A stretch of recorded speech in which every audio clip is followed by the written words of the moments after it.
स्वागत है आप सभी का जीटीवी इंडिया न्यूज़ पर। देश भर में जम्मू कश्मीर के गुर्जरों के समर्थन में गुर्जर जो आरक्षण को लेकर आंदोलन कर रहे हैं, आज उसी मुद्दे पर बातचीत करने के लिए हमारे साथ मौजूद हैं ऑल इंडिया गुर्जर महासभा के राष्ट्रीय अध्यक्ष चौधरी मझाहिर राणा जी। इनसे जानकारी हासिल करेंगे कि क्या रणनीति इनके संगठन की है और इनकी क्या राय है। सबसे पहले तो स्वागत है राणा जी आपका। बहुत बहुत धन्यवाद आपका भी और आपके चैनल का भी, आपके साथियों का भी। राणा जी, एक मसला चल रहा है जिसमें दिल्ली में भी आपने देखा होगा, बीते दिनों जंतर मंतर पर एक प्रोटेस्ट किया गया है जम्मू कश्मीर के गुर्जरों के समर्थन में, दिल्ली के गुर्जरों ने किया। उनका आरोप है कि एसटी के रिजर्वेशन में छेड़छाड़ का प्रयास सरकार के द्वारा किया जा रहा है। तो ऑल इंडिया गुर्जर महासभा और ऑल इंडिया गुर्जर महासभा के राष्ट्रीय अध्यक्ष चौधरी मझाहिर राणा जी इस विषय पर क्या सोचते हैं?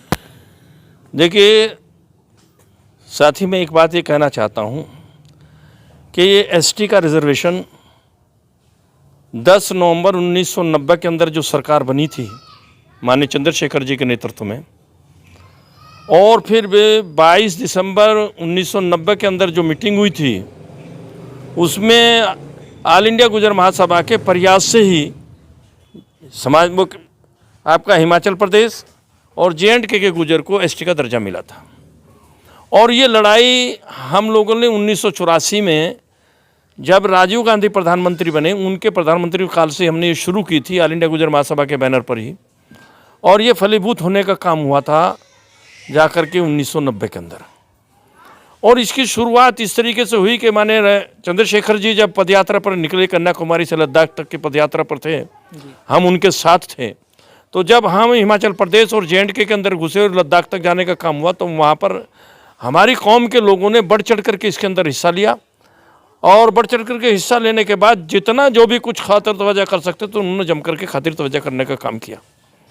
चंद्रशेखर जी ने शपथ ग्रहण करने के तुरंत बाद ही भौंडसी आश्रम में बैठ करके इस मुद्दे पर डिस्कस किया कि हम उन लोगों को क्या दे सकते हैं जो लोग देश की मुख्य धारा से जुड़ी नहीं रहे हैं, जिनके बच्चे आज भी नंगे घूम रहे हैं, जिनके पास तालीम नहीं है, जिनके लिए स्कूलों के भी दरवाजे बंद हैं, स्कूलों में भी नहीं जा पाते हैं, जिनका खाना बदोश लोग हैं, उनके लिए हम क्या दे सकते हैं। तब हमने ये प्रस्ताव दिया था कि साहब आप उनको सिर्फ एसटी का दर्जा दे सकते हैं, और एसटी का दर्जे से भी आप 20-25 साल के बाद जाकर के तब जाकर के उनको फ़ायदा मिलने का काम होगा। इस एसटी के दर्जे को दिलाने के लिए जो संघर्ष करने का काम किया, ये उस मजलूम की, बेसहारा लोगों की रोजी रोटी से जोड़ने का काम किया था।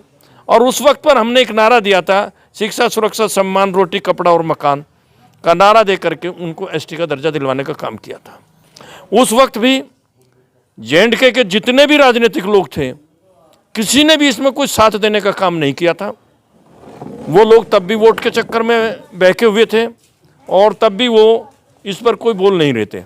और आज ये सरकार, जो मौजूदा सरकार है, उन गरीबों के हाथ से वो निवाला छीनना चाहती है।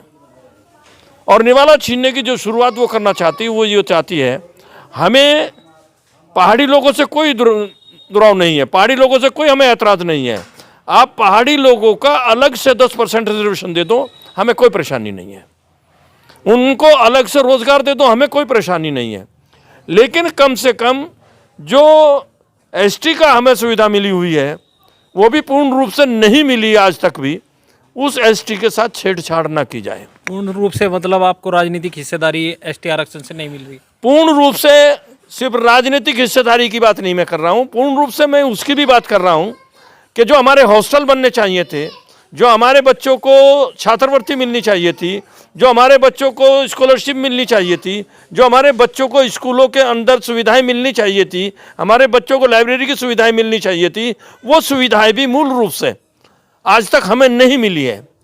इसलिए मेरा ये कहना है कि एसटी को आप पूर्ण रूप से लागू करो और इसके साथ किसी दूसरे को शामिल करके छेड़छाड़ करने की कोशिश ना करो। ये ऑल इंडिया गुर्जर महासभा इसके ऊपर पूरी तरीके से लड़ेगी। अगर किसी ने इसके साथ छेड़छाड़ करने की कोशिश की, हम उनको आगाह करना चाहते हैं, इस सरकार को भी आगाह करना चाहते हैं और उन लोगों को भी आगाह करना चाहते हैं जो उसके साथ छेड़छाड़ करना चाहते हैं, छेड़छाड़ कराना चाहते हैं, कि वो इससे बाज आ जाए। वरना जब गुर्जर सड़क पर अगर उतर आएगा तो गुर्जर को आप जम्मू कश्मीर के गुर्जर को ही मत समझना, इसमें हर समुदाय के, सर्व समाज के लोग इसके अंदर लगेंगे। सर्व समाज के लोग के सामने रोजी और रोटी का सवाल जो आज खड़ा हुआ है, तो वह गुर्जर की रोटी को छीनने नहीं देंगे। इस सरकार के इस मंसूबे को कामयाब नहीं होने देंगे। ये आंदोलन उत्तर प्रदेश में भी होगा, ये आंदोलन उत्तराखंड में भी होगा, ये आंदोलन हिमाचल प्रदेश में भी होगा, ये आंदोलन पंजाब के अंदर भी होगा, ये आंदोलन दिल्ली के अंदर भी होगा, ये आंदोलन झारखंड के अंदर भी होगा, ये आंदोलन आपका बिहार के अंदर भी होगा, यही आंदोलन गुजरात में भी आखिरी कील ठोकने का काम करेगा अगर इस सरकार ने इसके साथ कोई छेड़छाड़ करने की कोशिश की।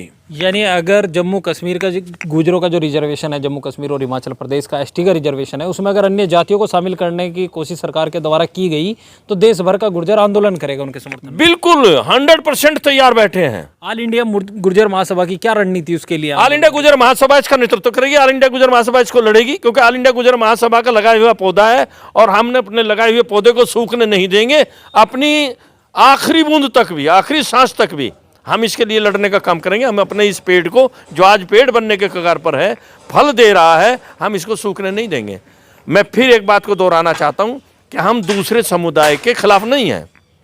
सरकार अगर उनको कुछ देना चाहती है, उनका अलग से 10% अलग से दे दें।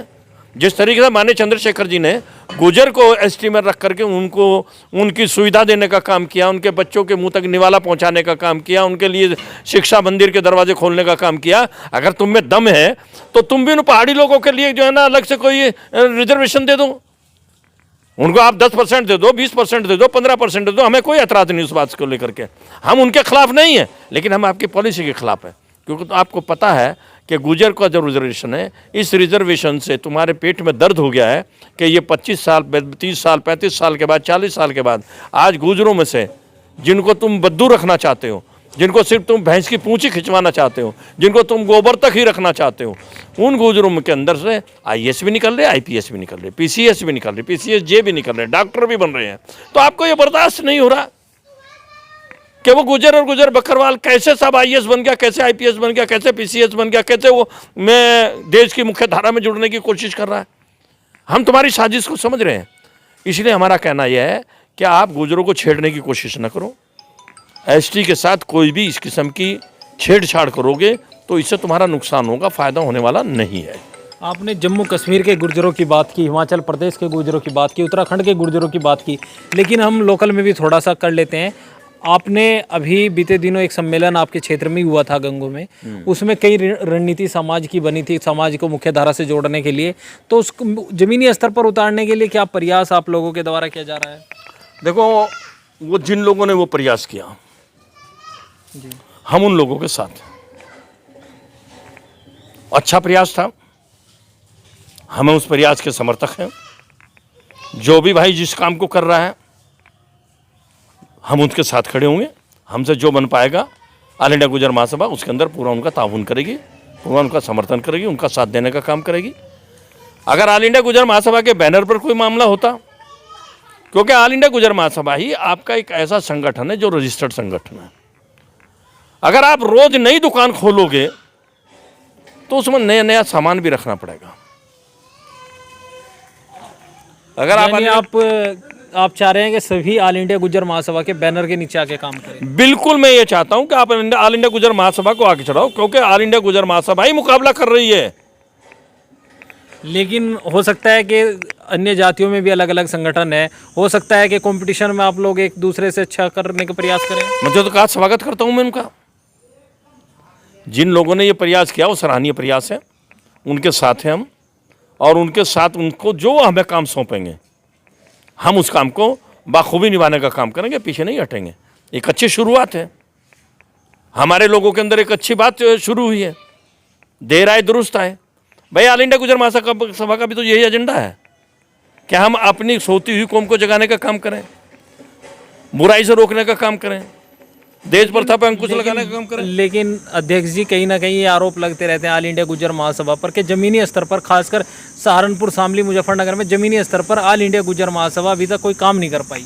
देखो जी, ऑल इंडिया गुजर आपने भी सुना होगा लोग नहीं, मैंने कुछ नहीं सुना। जो आरोप लगाने वाले वो लोग हैं वो लोग हैं जो काम ही नहीं करना चाहते।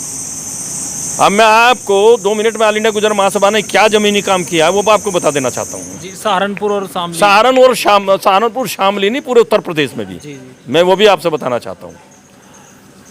गुजर का रिजर्वेशन बैकवर्ड का 1962 में हुआ था जी। मुसलमान गुजर को बैकवर्ड का सर्टिफिकेट नहीं मिलता था।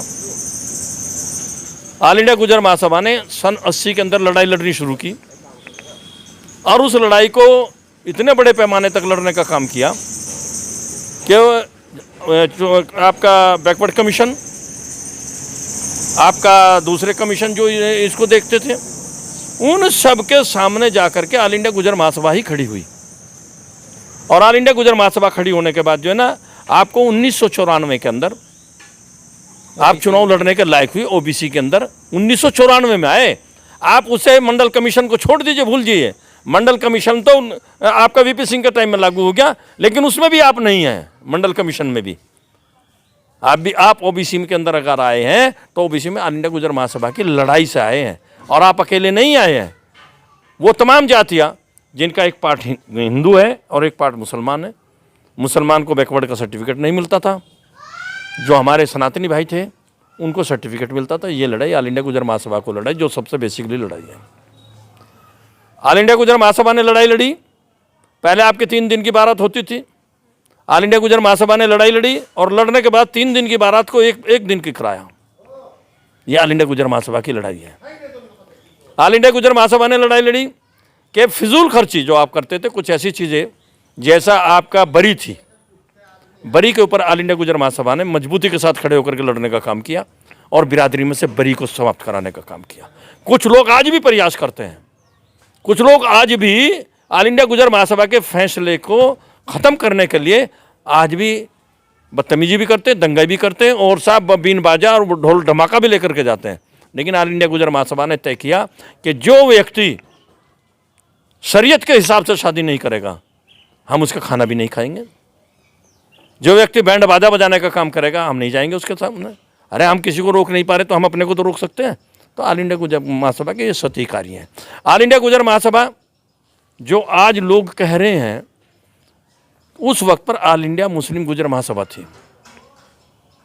जब हिरोज स्कूल को शुरू किया 1964 के अंदर, तब ऑल इंडिया मुस्लिम गुर्जर महासभा थी। और ऑल इंडिया मुस्लिम गुर्जर महासभा ने ही आपका सबसे पहले कॉलेज देने का काम किया। और आपने उस सभा के खिलाफ जाकर के उस कॉलेज को छीनने का काम किया। जो लोग ऐतराज कर रहे हैं वो उस कॉलेज को छीनने वाले लोग हैं, जो विकास नहीं चाहते। समाज का जो ऑल इंडिया गुर्जर महासभा, मुस्लिम गुर्जर महासभा आप बता रहे हैं, उसके द्वारा हीरोज मेमोरियल का निर्माण कराया गया। लेकिन कुछ लोगों ने, जो आप कह रहे हैं इशारों में, उन लोगों के द्वारा इसको छीन लिया गया। तो उसकी वापसी के लिए क्या प्रयास आप लोगों के द्वारा किया जा रहा है? उसकी वापसी के लिए हमें बिरादरी के अंदर कोई क्लेश नहीं चाहते, लड़ाई नहीं चाहते। क्योंकि आज भी मैनेजर है तो वो मुस्लिम गुर्जर ही है। अगर वो इसको वापस लाना चाहते तो हम उसके साथ खड़े हुए हैं। वो इसको इंटर कॉलेज करना चाहते हैं तो जो हमारे जिम्मे लगाएगा हम वो करने के लिए तैयार हैं। वो इसको डिग्री कॉलेज करने के लिए तैयार है तो हम उनकी मदद करने के लिए तैयार, उनके साथ चलने के लिए तैयार हैं, उनकी सहायता करने के लिए तैयार हैं। लेकिन हम जो लोग हमारे में आपस में लड़ाई कराना चाहते हैं, हम उनके मंसूबे को पूरा नहीं होने देंगे। यानी आप जो राजनीतिक लोग हैं उनकी ओर इशारा कर रहे हैं। देखो, आप खुद समझदार आदमी हैं, आप तो खुद समझदार आदमी हैं। जिन लोगों ने स्कूल की दुर्दशा की, जिन लोगों ने स्कूल को बिगाड़ने का काम किया, जिन लोगों ने इन 40 सालों के अंदर भी, 32 सालों के अंदर भी स्कूल को स्कूल नहीं रहने दिया, वो आप उनको बाखूबी वाकिफ है उन लोगों से। हमारे लोग तो शिकार हो रहे हैं उनके, आज भी हमारे लोग तो आज भी शिकार हो रहे हैं। उन लोगों को परेशानी क्या है? उन लोगों को परेशानी यही है कि ये मज़ाहिर राना ऑल इंडिया गुर्जर महासभा के बैनर पर इस बिरादरी को क्यों बचाना चाहता है। वो इसको स्कूलों तक क्यों भेजना चाहता है, इनके बच्चों को क्यों वो बैनर हाथ में लेकर के गांव गांव घूम रहा है, नशा विरोधी आंदोलन चला करके। उन लोगों को ये ऐतराज है। वो नहीं चाहते कि समाज की, वो नहीं चाहते कि समाज के अंदर मुसलमान गुर्जर मुख्य उस पर धारा पर आने का काम हो। इसलिए जो भी प्रयास करेगा, चाहे छोटा प्रयास करे या बड़ा प्रयास करे, मैं उनके साथ खड़ा हुआ, उनको सहयोग करने का काम करूँगा, उनके साथ पूरी तरीके से तन्मयता के साथ जो भी मेरे जिम्मे काम लगेगा मैं उस काम को करने के लिए तैयार हूँ। लेकिन मेरी कौम किसी तरीके से बचनी चाहिए। मेरा मकसद, ऑल इंडिया गुर्जर महासभा का मकसद पूर्णतः ये है। समाज के शिक्षा के स्तर को लेकर आपकी क्या राय है? समाज की शिक्षा का क्या स्तर है और इसके सुधार के लिए आप लोगों के द्वारा क्या प्रयास किए जाएंगे? देखो, जहाँ तक शिक्षा के स्तर का सवाल है, आज चारों तरफ कॉलेज खुले हुए हैं। सिर्फ केवल और केवल हमें कौम के अंदर ये प्रचार करने की ज़रूरत है कि हम अपने बच्चों को गांव में से निकाल कर सड़क से हटा करके स्कूल के दरवाजे में भेज दें। और जब हम इसमें कामयाब हो जाएंगे कि हम स्कूल के दरवाजे में भेज देंगे, तो तब हमारी कौम का नौजवान, हमारे बच्चे नशाखोरी से भी बच जाएंगे और पुलिस के कहर से बच जाएंगे। और जो राजनीतिक लोग आज भी पुलिस की साजिश के साथ, पुलिस के साथ मिलकर के हमारे लोगों को टारगेट बना करके जेलों में भिजवाने का काम कर रहे हैं, उनको मुंह तोड़ जवाब भी मिल जाएगा। यानी समाज में शिक्षा का स्तर सुधरेगा तो बुराइयां खत्म हो जाएंगी। अगर समाज में शिक्षा का स्तर सुधरेगा, बुराइयां खत्म होंगी। बुराई के साथ साथ हमारा मुंडेरा भी ऊंचा उठेगा, हमारे मकान भी ऊपर उठेंगे, हमारा रहन सहन भी अच्छा होगा, हमारा खान पान भी अच्छा होगा, हमारा कारोबार भी बढ़ने का काम होगा। शिक्षा ही एकमात्र दरवाज़ा है, शिक्षा ही एकमात्र साधन है कि अगर हम शिक्षित होंगे तो हम शिक्षित होने के साथ साथ हम सब काम कर सकते हैं, हमारा बढ़ोतरी हो सकती है। इसलिए शिक्षा के दरवाजे पर जाना ही पड़ेगा, वरना हालात खराब होंगे और भी ज़्यादा। यानी शिक्षा ही एक विकल्प है। शिक्षा ही केवल एक विकल्प है। संघर्ष करो, शिक्षित बनो, संघर्ष करो और संगठित रहो। लेकिन पिछले सालों के जो कुछ नतीजे हैं, जिसमें बड़ी संख्या में युवा UPP, Uttar Pradesh police, army और उसमें गए हैं, तो उसको लेकर आप लोगों का क्या है? देखो, जहाँ तक उसका सवाल है, अगर स्कूल ना होते और हम प्रचार ना करते तो युवकों के अंदर वो भावनाएं कैसे पैदा होती? हमारे नौजवानों ने, हमारे बुजुर्गों ने, हमारे साथियों ने गांव-गांव जाकर के प्रचार किया, लोगों को स्कूलों की तरफ भेजने का काम कर रहे हैं। तो जब हम स्कूलों की तरफ गए तो तभी तो हमारे बच्चे स्कूल में जाने के बाद किसी भर्ती में गए हैं। अगर आप प्रचार ना करते तो भर्ती में कैसे चले जाते? फिर तो इसी खेत के अंदर रहते, यहीं भैंसों के पीछे फिरते। ये प्रचार ही एक बहुत बड़ा तंत्र है और ऑल इंडिया गुर्जर महासभा इसको मुस्तकिल कर रही है और करती रहेगी। इसलिए मैं अपनी कौम के लोगों से भी एक बात कहना चाहता हूँ कि आप सब काम छोड़ दो, ब्याह और शादियों को कुछ खर्च कम कर लो, लेकिन पढ़ाई के लिए खर्च बढ़ा दो। शिक्षा का बजट बढ़ा दो, ब्याह शादियों का बजट कम कर लो। अगर हम इस काम को कर लेंगे तो हमारी पौध बहुत ऊंचे स्तर पर चली जाएगी। हमारे अंदर एक से एक खूबी का मालिक है। हमारे नौजवान ऐसा नहीं है कि बेकार हैं। इसलिए मैं बार बार ये कहता हूँ, गांव-गांव में जाकर के कहता हूँ, झंडा और बैनर लेकर के जाता हूँ। जो नशाखोरी का मामला है, नशाखोरी ऐसा नहीं कि हमारी जिम्मेदारी की नशाखोरी, कुछ लोग हमसे साजिशन करवा रहे हैं, कुछ लोग हमसे साजिशन बिकवा रहे हैं, कुछ लोग साजिशन उनकी पैरवी थानों पर करवाते हैं। आप कुछ लोग कह रहे हैं, उनका आप खुलासा कर दे, समाज भी जागरूक हो जाएगा। ऐसा देखो, मेरी बात, समाज जागरूक है, समाज जागरूक है। मैंने मीटिंग के अंदर भी कह दिया था। देखिए, अगर जागरूक होता तो उनके उस बहकावे में क्यों आता? मैं आपको बता रहा हूँ, बहकावे की बात की भी है। समाज जागरूक है। मैंने उस दिन बाकायदा पद पोस्ट के साथ लोगों को चिन्हित किया था कि अगर गांव का जिम्मेदार आदमी, प्रधान या हारा हुआ प्रधान वोट की राजनीति न करके कौम को बचाने की राजनीति करेगा तो कौम बचेगी। अगर वोट की राजनीति करोगे, सिफारिश करने जो जाता है उसका बाइकाट करो, छुड़वाने जो जाता है उसका बाइकाट करो। जब आप छुड़वाने के लिए जाते, छुड़वाए, वैसे तो छोड़ रहा है।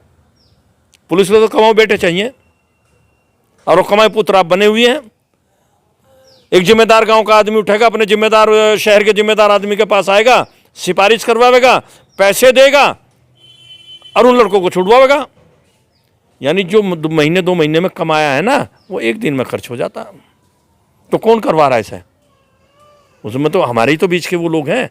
तो मेरा बिल्कुल डायरेक्ट निशाना उन लोगों के ऊपर है जो स्मैक बेचने वाले का, डोडे बेचने वाले का, अफीम बेचने वाले का, चरस बेचने वाले का अगर जा करके थानों के अंदर पैरवी करने का काम करता है तो वो समाज का हितैषी नहीं, वो समाज का दुश्मन है।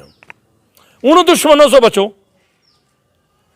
वही तो उन लोगों के हाथ के बटेर बनी हुई है जो यहाँ राजनीति करते हैं हमारे ऊपर, भाई जो हमारे ऊपर राजनीति करते हैं वो उन्हीं के हाथों के तो वो बने हुए हैं खिलौने। वो सीधे थोड़े जाते हैं थाने में, वो तो कान पकड़ते हैं तो ऐट करके पकड़ते हैं इधर से उधर। वो फ़ोन करते हैं या वो खुद भी जाते हैं और वो जाकर छुड़वाने का काम करते हैं। तो इसलिए मेरा साफ साफ कहना यह है, बिरादरी को भी संदेश है कि ऐसे लोगों को चिन्हित करो, एक बार उनसे कहो, सजग कर दो कि आप इस काम को छोड़ दो। और जब तक गांव-गांव जा कर के इसका प्रचार प्रसार नहीं करेंगे लोग, तब तक ये छूटने वाला नहीं है। ये तो कोचिंग, लाइब्रेरी, ये तो बहुत बाद की बात है, ये तो बहुत बाद की बात है। पहले कोचिंग तक अपने बच्चों को लेकर के तो जाओ।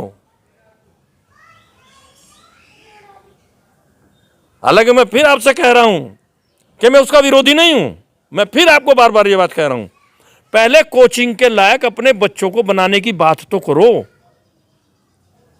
लाइब्रेरी में क्या होगा?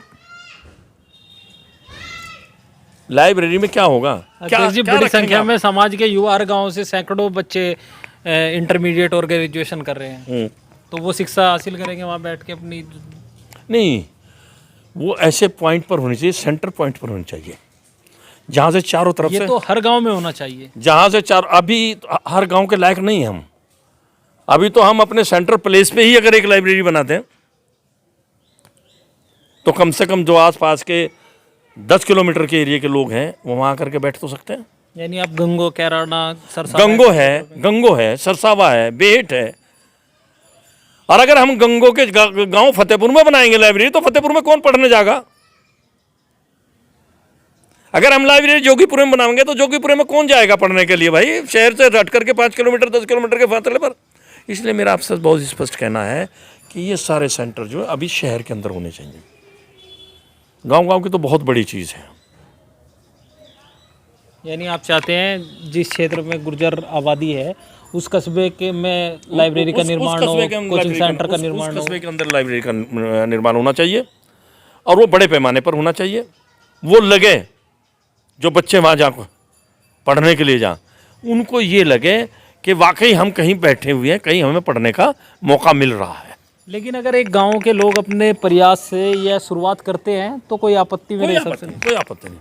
अगर गांव का आदमी अपने शहर, अपने गांव के अंदर इस बात को करता है, एक बैठक बना लेता है और वहाँ पर न्यूज़पेपर रख लेता है पढ़ने के लिए बच्चों के, तो माहौल मिलेगा उन्हें एक पढ़ने का। उस पर मुझे कोई आपत्ति नहीं, वो होना चाहिए। लेकिन उसके लिए एक लंबा, अभी हम बेसिकली तालीम के ऊपर है। यानी आप चाहते हैं कि अभी 6th, 8th और 10th की कोचिंग का प्रयास किया जाए, यानी बेसिक शिक्षा जो है उस पर काम करना चाहिए। बेसिक शिक्षा के ऊपर काम करना चाहिए हमें। और जब आप इंटर से ऊपर चले जाएंगे तो ऑटोमेटिकली आप मैच्योर हो जाएंगे, उससे ऊपर तो आप अपने आप शिक्षा हासिल कर लेंगे। हमें सबसे बड़ा जो शिक्षित करने का सवाल है वो इंटर तक है कि हम अपने बच्चों को अच्छी शिक्षा दे करके और एक अच्छे माहौल में बैठने का उनको मौका दे दें, जिससे वो बुरी सोसाइटी से बच सकें। और मैं फिर एक बात कह करके अपनी बात भी वो शॉर्ट करना चाहता हूँ कि मेरी बात को अदरवाइज़ कोई ना ले लें। लाइब्रेरी बनाने वाले अदरवाइज़ लें और ना कोचिंग सेंटर खोलने वाले अदरवाइज़ लें। मैं कोचिंग सेंटर खोलने वालों के भी साथ हूँ, मैं लाइब्रेरी बनाने वालों के भी साथ हूँ। यानी जो प्रयास कर रहा है मदाई राणा जी उसके समर्थक हैं? उसके समर्थक हैं। जो भी प्रयास कर रहा है मैं उसको मुबारकबाद देता हूँ। मेरी जहाँ तक हेल्प की ज़रूरत है मैं उसके लिए तैयार हूँ। 24 घंटे मैं नहीं, मेरा संगठन उसके लिए तैयार है, मेरे सारे साथी उसके लिए तैयार हैं। उसमें कोई कमी नहीं होगी कहीं से।